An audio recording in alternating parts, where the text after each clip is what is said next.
사람을 축복하시며 당신은 소중한 사람입니다. 말씀 듣는 소중한 시간입니다. 여러분, 지구상에 지금 살고 있는 76억 인구의 해당되는 분들입니다. 작년 말에 미국 인구조사국에서 지구상에 살고 있는 인구를 조사한 결과 약 76억이라고 합니다. 엄청나게 늘어났습니다. 대한민국은 인구가 줄어서 큰 걱정입니다만 세계 인구는 엄청나게 늘어나고 있습니다. 여기에 대해서 식량 전쟁이라고 있지, 식량 대책에는 매우 심각하고 우리나라는 좀 경제를 하나님이 놀랍게 축복하셔서 자금률이 25%밖에 안 돼요. 2,000톤인가를 소비하는데 그 중에 25%만 자금률이 있고 나머지는 다 수입해서 먹고 삽니다. 여러 가지 우리에게 주신 은혜가 있는데 은혜가 소멸되지 않고 우리가 살아가는 일, 하나님의 은혜를 간구해야 될 겁니다.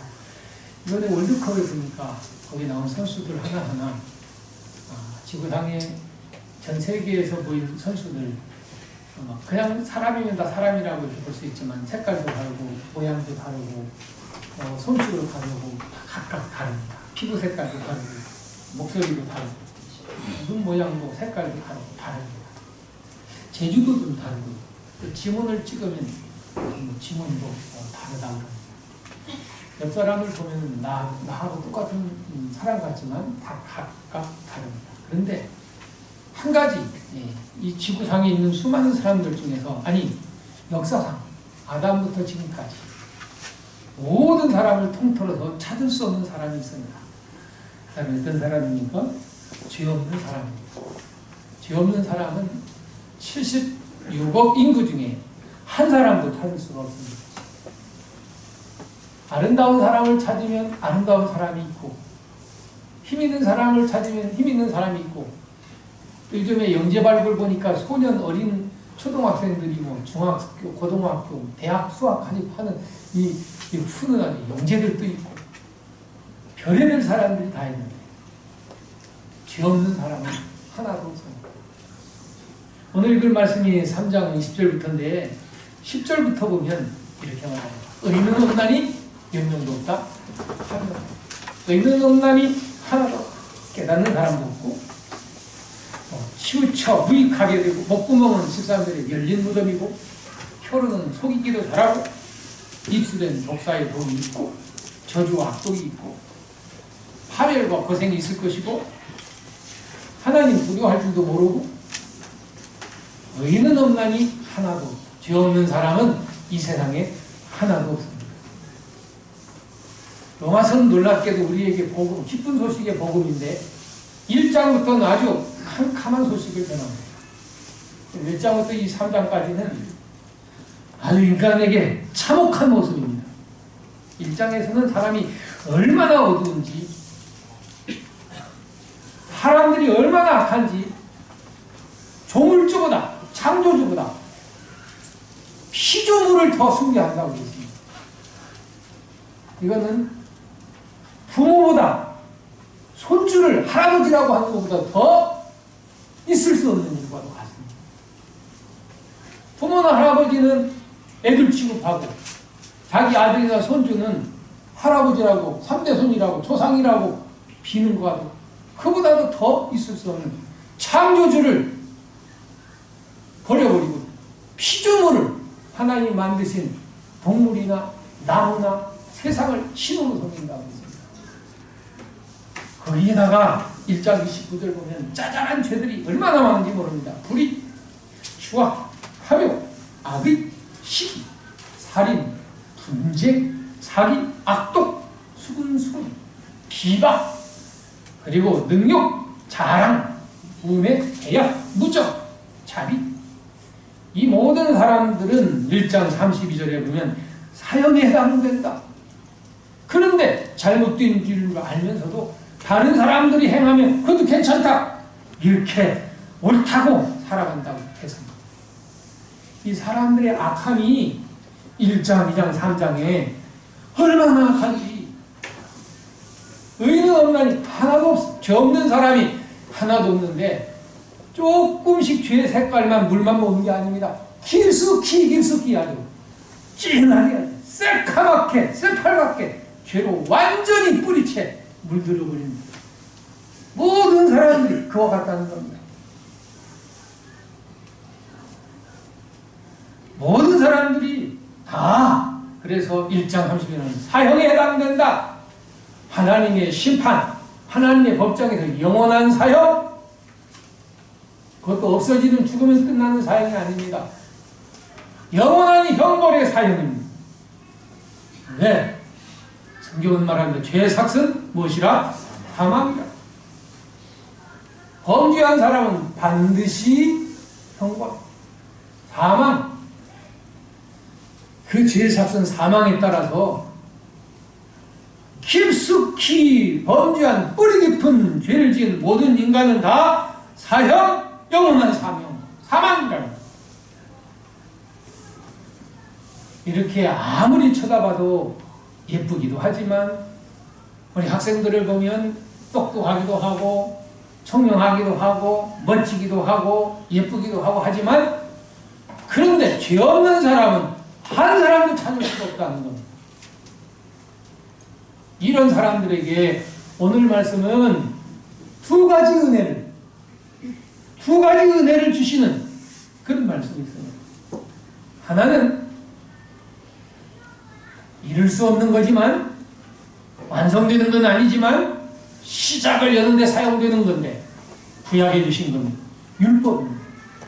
뭘 주셨다고요? 율법입니다. 19절 20절에 보면 율법 얘기가 나옵니다. 물론 율법 20절에도 율법의 행위, 율법 얘기가 나옵니다. 율법은 뭡니까? 우리가 출애굽기에 보면 우리 오후에 보면 하나님이 이스라엘 백성들 시내산에 그 앞에 모아놓고 모세를 하나님 부르시고 거기서 하나님의 율법을 주십니다. 십계명을 비롯해서 율법을 줍니다. 하나님이 이렇게 살아라 하는 겁니다. 죄로 인해서 가득해서 죄 가운데 살아가는 사람들에게 이렇게 살면 안 된다. 범죄하고 살면 안 된다. 아무렇게나 살면 안 된다. 하나님은 한 분뿐이시니 하나님만 섬겨라. 다른 우상 섬기면 큰일 난다. 하나님의 형벌이 있다. 뿐만이 아니라 부모를 공경해라. 등등 이웃을 네 몸처럼 당해라 하는 이야기들. 이렇게 살아라. 다시 말하면 악하게 살지 말고 죄로 가득한 인간들 죄짓고 살지 말고 이렇게 살아라. 선한 대로 살아라 하는 게 하나님의 율법입니다. 근데 또 하나 오늘 율법은 하나님이 왜 주셨느냐? 중요한 이유가 있습니다. 20절입니다. 한번 같이 읽겠습니다. 그러므로 율법의 행위로 그의 앞에 의롭다 하심을 얻을 죄가 없나니 율법으로는 죄를 깨달습니다. 율법으로 뭘 깨닫게 하려고? 율법을 주실 때에는 막 살지 말아라 이렇게 살아라 해서 주었는데 그런데 이대로 맞춰 살다 보니까 완전하게 우리는 지킬 수가 없어요. 율법 속에는 모든 게 다 들어가 있어요. 십계명을 보면 앞에서 나 위에 다른 신 우상 숭배하지 말라고 우리나라 사람들을 보면 전부 우상 숭배하던 사람들이에요. 하나님 안 보이니까 아무거나 나무도 몇백 년 되니까 거기다가 또 빌어요. 떡시로 해놓고 또 어떤 거 만들어 놓고 거기에다가 이렇게 도금을 해놓고 부처 앞에 그 손을 빌어요. 또 모든 사람들이 범죄하고 살고 온갖 죄악을 저지르고 살아요. 이런 사람들에게 하나님이 주신 것은 이 율법을 통해서 죄를 깨닫게 하는 거예요. 이렇게 지키면서 살 수 없는 인간들을 보면서 아 나는 죄인이구나. 이것도 죄구나. 저것도 죄구나. 심지어 십계명에 보면 거짓 증거하지 말아라. 남의 집에 재산이나 아내나 남종이나 여종이나 누구도 탐내지 말아라.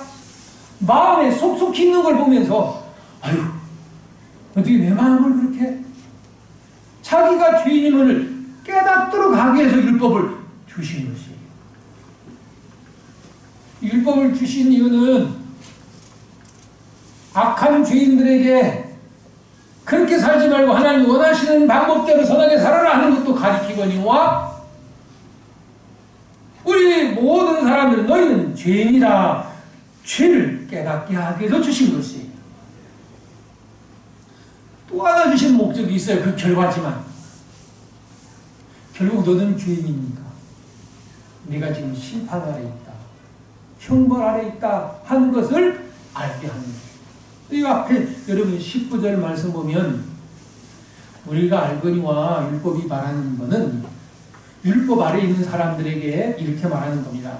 모든 입을 딱 막고 온 세상으로 뭐 아래 있다? 심판 아래 있다 하는 걸 알게 합니다. 우리를 심판으로 몰아가는 게 아니에요. 율법은 나쁜 게 아니라 율법은 하나님의 뜻대로 죄인들에게 선하게 살아라 가르치면서 우리 속속히 죄인이라는 걸 깨닫게 하면서 네 모습이 어떤 모습이냐. 하나님의 심판 아래 있다 지금. 이것을 알게 하는 겁니다. 깨닫게 하는 겁니다. 그걸 모르고 있는 사람들에게 예를 들면 자아가 행하면서도 그걸 몰라요. 우상숭배하기 죄인지도 몰라요. 속에는 온갖 욕심과 가득한 우리는 몰라요. 자기 이기적인 것만. 이런 사람들에게 선한 길도 알게 하시고 죄도 깨닫게 하시고 아하 나는 하나님의 심판 아래 있구나 하는 것을 비로소 자각하게 깨닫게 하는 거예요. 그 아래 있는 것을 발견하게 하는 거예요. 율법은 법이에요. 하나님의 법은 이런 사람들에게 심판이 있다 하는 것을 알게 하는 게 율법이에요. 그러면 왜 이 좋지도 않은 것을 하나님 율법을 통해서 깨닫게 하실까요? 좋은 걸 선물로 주는 것도 아닌데. 여기 아주 불행한 걸 아는 건데 내가 죄인이라는 걸 아는 거는 좋지 않은 모습을 아는 거잖아요. 내가 심판 아래 있다는 거. 차라리 모르고 있다가 지옥 가면 그때 가서 후회하는지 모르지만 세상에서는 모를 수도 있는 건데 왜 하나님 율법을 주셔서 구약의 창세기부터 하나님께서 구약 성경을 주셔서 이런 것들을 깨닫게 하시는 걸까? 우리로 하여금 멸망으로 가라가 밀어주는 게 아닙니다. 우리로 하여금 지옥에 안 갈 사람들을 가도록 하게 해주는 게 아닙니다. 그럴 존재인 걸 알게 하시면서 우리들에게 하나님이 살 길을 마련해 주시기 위한 구원의 길을 주시기 위한 것이 인간에게는 의의를 찾을 수 없어서 희망이 없는 여러분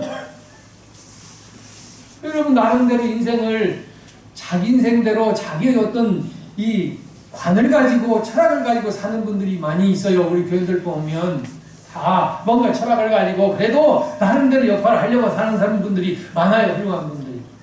그럼에도 불구하고 그것 가지고 자기의 죄를 속하거나 하나님 나라에 들어가거나 이 세상 마치고 나서 영광에 들어가는 존재가 될 수가 없어요.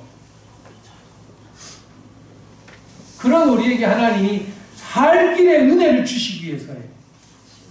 그것이 뭐냐?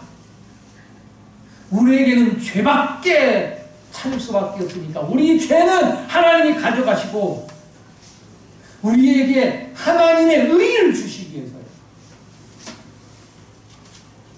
너는 죄인이라는 걸 깨닫지도 못하는 사람한테 죄를 가져갈 필요가 없잖아요. 가져가도 안 되고요. 가져가서도 알지도 못하고요.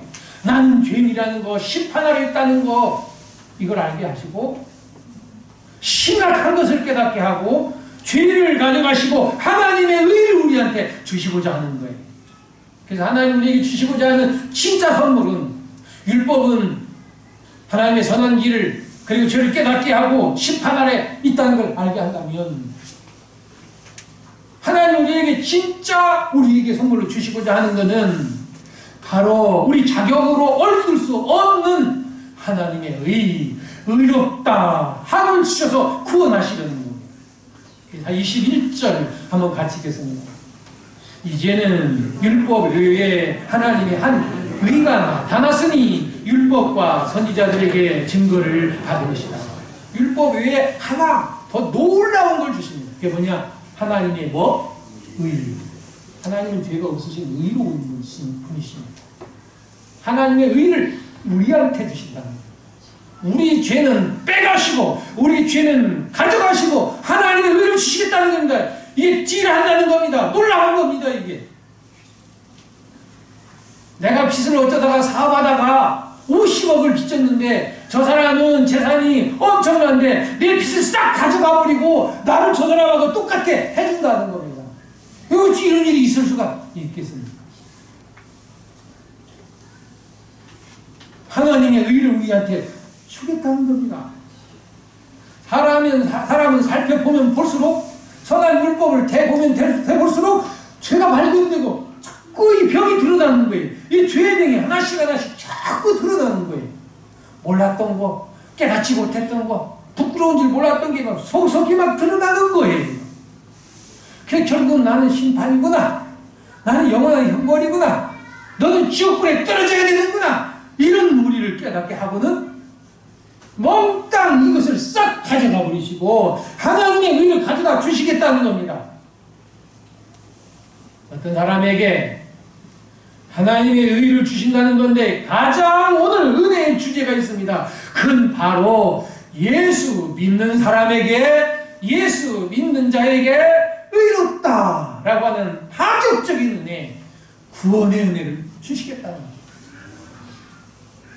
아무나 주시는 게 아닙니다. 누구를 믿는 자에게? 예수를 믿는 자에게 주시겠다는 겁니다. 여러분 22절입니다. 한번 같이 읽습니다. 곧 예수 그리스도를 믿음으로 말미암아 모든 믿는 자에게 미치는 하나님의 의인이 차별이 없느니라.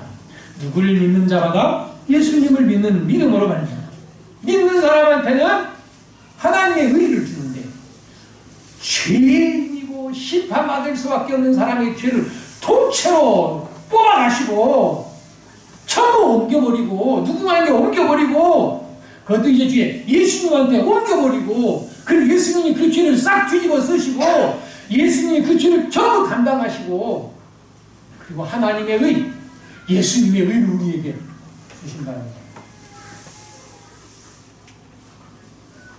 그거는 차별이 없다고 그랬습니다. 남자나 여자나 유대인이나 헬라인이나 로마인이나 그리고 정상인이나 연세가 많으신 분이나 노인이나 가난하이나 누구든지 차별이 없어요. 믿는 사람에게 죄인이다, 심판이다 하는 대신에 의롭다, 의롭다 하는 칭함을 주신다는 겁니다. 죄짓지 않은 상태에 정신이 밝아지고 그리고 그놈으로부터 막 언어가 싹 달라지고 그리고 행동이 아주 그냥 깨끗해지고 그런 거 주는 게 아니라 우리 죄를 가져가시고 의롭다 하나님이 칭해 주신다는 겁니다. 그리고 그런 신분을 주신다는 겁니다. 그리고 그런 판결을 주님 앞에 섰을 때 하나님이 의롭다 그런 최종적인 판결도 주신다는 겁니다. 예수 믿는 사람한테만 주신다는 것은 너무너무 중요해서 로마서에서 여러 번 반복했는데 오늘 읽은 말씀에도 몇 번이나 얘기하고 있습니다. 26절에서도 이때 자기 의로우심을 나타내서 자기도 의로우시고 또한 누구도 의롭다? 예수 믿는 자를 의롭다 하였습니다. 예수님은 원래 의로우신 분, 죄가 없으신 분이고 근데 이 세상에 우리가 똑같은 사람으로 오셨습니다. 그런데 자기도 의로우신데 자기를 믿는 사람, 예수 믿는 사람도 의롭게 하시려고 또 28절에 또 반복합니다. 그러므로 사람이 의롭다 하심을 얻는 것은 율법의 행위에 있지 않고 뭘로 말미암아 믿음으로 되는 줄을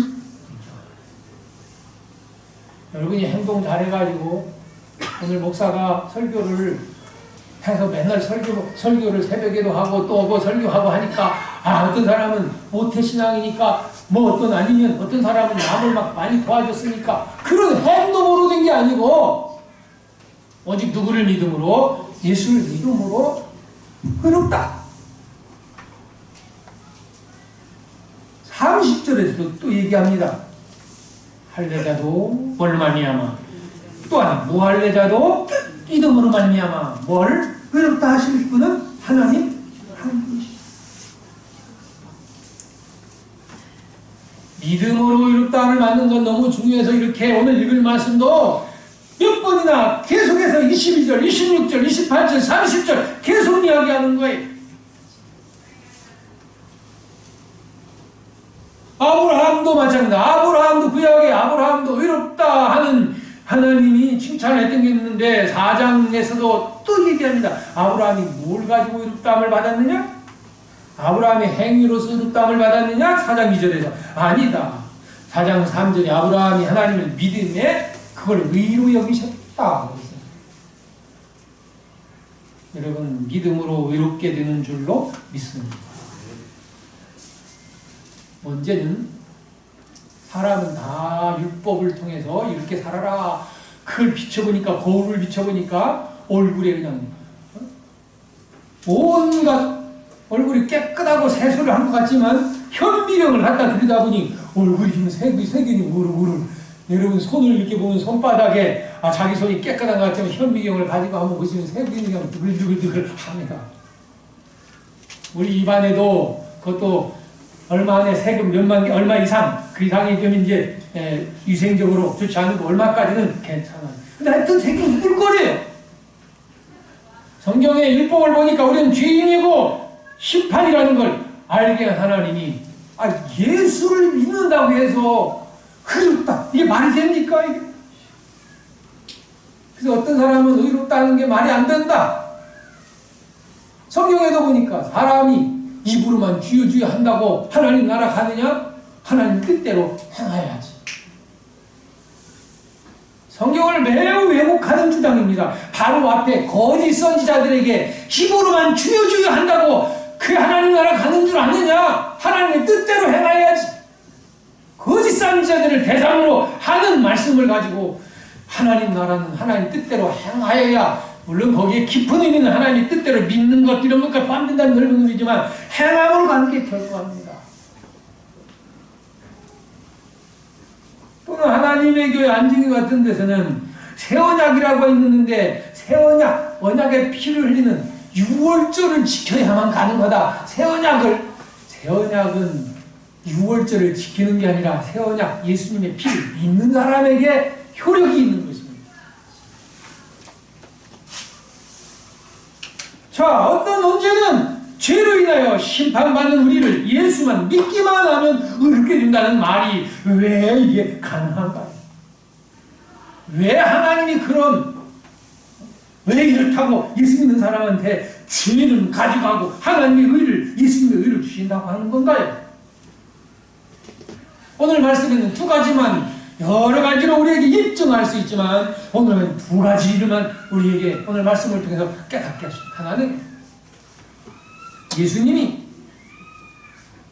우리를 죄에서 속량, 죄값을 치르시고 우리의 죄를 용서해 주시고 죄에서 자유를 주셨기 때문입니다.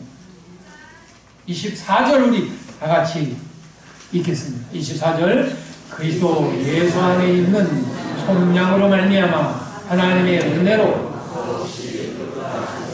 얻은 자 되었느니라.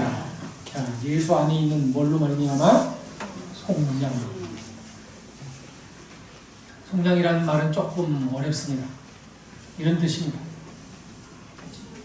시장에서 여러분 물건 값을 치르고 돈을 주고서 사는 겁니다. 마트에 가서 내가 물건을 고르고 그 돈을 주고 사는 겁니다. 대가를 치르는 겁니다. 음식을 먹었으면 음식값을 치르는 겁니다. 그때 당시에는 어디서 썼던 말이냐면 노예 시장에서 노예를 사고 팔던 때입니다. 그때는 어떤 사람이 노예를 부리다가 노예가 마음에 안 들면 돈이 필요하면 또는 일하다가 소 키워서 팔듯이 노예를 시장에 팔고 돈을 받습니다. 평생 노예로 사는 겁니다. 그런데 반면에 어떤 사람이 지나가다가 어떤 사람이 어떤 노예가 팔리는데 너무 불쌍하게 보였다고 생각을 해보시죠. 참 얼굴 창백하고 사과받자 이를 써먹을 수도 없고 너무 불쌍한 마음이 들어서 이 노예 얼마요? 얼마입니다. 극하게 그 사람을 불쌍히 여기는 마음으로 별로 갔다가 집에서 일 시켜 먹을 만한 그런 힘도 없는 것 같은데 돈을 주고 사는 겁니다. 그리고 사서 노예값을 주고서 이제 내 것이 됐잖아요. 그리고서 내가 너를 노예로 쓰려고 산 게 아니라 내가 너희한테 자유를 줄 테니까 너는 이제 자유롭게 살아. 값을 주고 사서 자유를 주는 것, 이걸 가리켜서 속량이라 그래요. 우리가 어떻게 우리가 죄인이고 형벌받고 심판받는 우리가 어떻게 의롭다 함을 받고 하나님의 자녀가 될 수 있느냐? 예수 믿는다고 해서. 그건 우리가 죄의 종인데 죄로 인하여 죄 짓고 살고 죄악 가운데 태어나고 죄 가운데 살다가 죄 형벌을 받을 죄의 종이란 말이에요. 그런데 우리 죄값을 누가 치우셨느냐? 죄 삭성 사망을 예수님이 우리를 불쌍히 여기시고 십자가에서 우리 죄값을 전부 다 치우신 겁니다. 우리의 죄를 전부 다 가져가시고 죄값을 치르시고 죄값을 지불하고, 그리고 예수 믿는 사람에게 너는 죄에서 자유다, 의롭다, 우리 죄는 가져가고 예수님의 의를 우리에게 주신 것입니다. 뭘로? 예수님의 피값으로, 십자가의 보혈로. 에베소 1장 7절에 보면 우리는 그리스도 안에서 그 은혜의 풍성함을 그의 피로 말미암아, 뭘로 말미암아? 십자가의 피로 말미암아 속량, 곧 죄사함을 받았느니라. 예수님의 피값을 지불하고 속량, 죄사함, 죄에서부터 자유함을 받은 겁니다. 우리의 죄값을 예수님이, 죄값의 대가를 예수님의 피로, 십자가의 죽음으로 대가를 치우셨다는 겁니다. 모욕을 받는 정도가 아닙니다. 채찍에 맞는 정도가 아닙니다. 십자가에 달리시고 자기의 생명을 내어 죽기까지, 무덤에 들어가시기까지 자기의 처절한 모든 걸 내어 주신 예수님의 보배로운 피값을 지불하고 나에게 죄에서의 자유, 죄에서의 속량, 죄사함을 주신 겁니다. 어떤 사람은 장로교회 다니면서, 교회 다니면서 값싼 복음 그냥 믿기만 하면 천국 간대. 왜 믿으면 구원받는 줄 모르고 그렇게 되기까지 예수님이 어떤 처절한 죽음이 있는 줄도 모르고 값싼 복음으로 생각한다고 한다면 큰 오산입니다. 여러분, 내가 감옥에 가야 되는데 대신 나를 위해서 매를 맞기 위해서 내 부모가 죽었다고 한다면 그걸 가볍게 여기시겠습니까? 옛날에는 권장 몇 대, 성경에 나오면 태장 몇 대 대신 맞아주는 경우도 우리나라가 때때로 있었다고. 금에 맞다가 나를 위해서 부모가 맞아 죽었다고 한다면, 금에 맞다 목견 죽었다고 하면 그 가볍게 여기시겠습니까? 예수님은 알고 우리의 죄값을 그렇게 담당하시고 죄값을 치시면서 죽으셨어요. 우리에게서 죄에서의 속죄함을 주셨어요. 우리나라에는 8.15 특사, 성탄절 특사, 특별 사면이 좀 있습니다. 대통령이 집무실에서 이리저리 또 이렇게 의논을 해가지고 누구누구 몇 명 이 8월 15일에 광복절에 사면을 해주자. 그러면은 몇 년 형기를 남은 사람들도 사면을 받습니다. 예수님이 우리를 사면해 주는데 그런 식으로 사면해 준 게 아닙니다. 앉아서 펜대로 누구누구 정하자, 그게 아닙니다. 우리가 받아야 될 형벌을 예수님이 다 자기가 담당을 하신 겁니다. 대통령 성령이 누구를 특별 사명해 주게 되면 자기가 형제를 다 채워야 되고 사역은 자기가 받아야 되고 그리고 그 사람 대신에 사역수를 사명해 주는 그런 일이 어떻게 있을 수 있습니까? 예수님은 우리의 모든 죄를 담당하시고 피를 흘리시고 죽음을 당하시고 그리고 믿는 사람들에게 의롭다. 뿐만 아니라 25절에 보면 또 하나 이런 말씀이 있습니다. 예수를 하나님이 그 피로서 믿음으로 말미암은 뭘로 세우셨으니 화목제물로 세우셨습니다. 죄인은 하나님 앞에 나갈 수 없습니다. 왜냐? 죄라는 삶 때문에 하나님과 우리 사이 원수하여가 되었습니다. 이 죄의 담을 예수님께서 헐어버리셨는데 예수님이 십자가에 죽으심으로 말미암아 화목 제물이 되었어요. 하나님께 우리 사이 죄의 담을 헐어버려.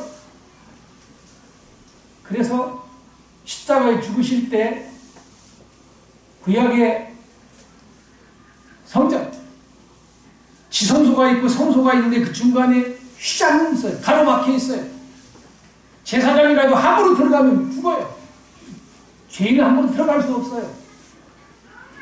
근데 예수님이 십자가에 죽으시는 순간에 성경에 보니까 휘장이 쫙 찢어졌다고 그랬습니다. 예수님이 화목제물로 죽으시는 순간 우리가 이제 예수님의 이름으로 하나님 앞에 당당히 부르짖을 수 있거니와 하나님과 우리 사이를 하나님과 자녀 사이로 아버지와 자녀 사이로 연결해주는 이 화목제물이 되신 겁니다.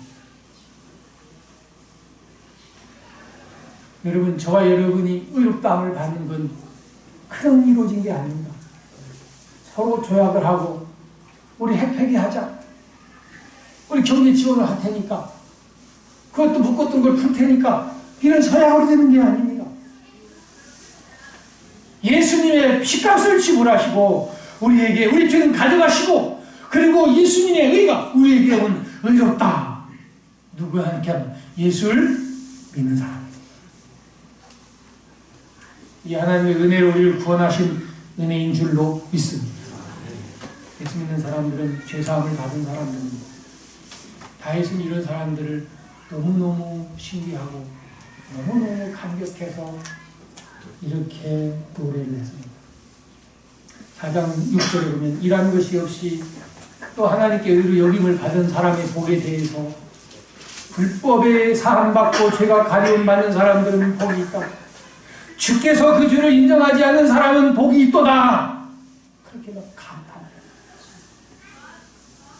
저 사람은 분명히 죄인이고 심판 아래 있고 형벌받을 사람인데 죄사함을 받은 사람은 진짜 복이 있다. 천하를 주고도 살 수 없는 죄사함을 받았고 하나님이 죄인이라고 인정하지 않고 의롭다 선언을 해줬으니 이 사람은 복이 있다. 여러분, 예수님을 믿으십니다. 예수 믿는 사람은 하나님이 죄인으로 인정하지 아니하고 죄사함을 주셨으니 복 있는 사람. 나는 복 있는 사람. 여러분도 예수 믿는 사람은 복 있는 사람입니다. 여러분, 옆 사람을 한번 이렇게 말합시다. 당신 예수 믿으시는 사람이십니까? 물어보세요. 예수 믿으시는 분입니까? 대답도 해주세요. 아니요. 얘는 예. 얘라고 한 사람한테만 이렇게 말합시다. 당신은 복 있는 사람입니다. 진짜 복 있는 사람입니다. 진짜 여러분 예수님을 믿는 사람이라면, 예수님을 믿으러 온 사람이라고 한다면 복 있는 사람입니다. 왜냐? 에베소 1장 7절대로 그 피로 말미암아 속량 곧 죄사함을 받았기 때문입니다. 우리의 죄를 씻는 것은 아무것도 없습니다. 나의 죄를 씻기는 누구의 피밖에 없네? 예수의 피밖에 없네. 다시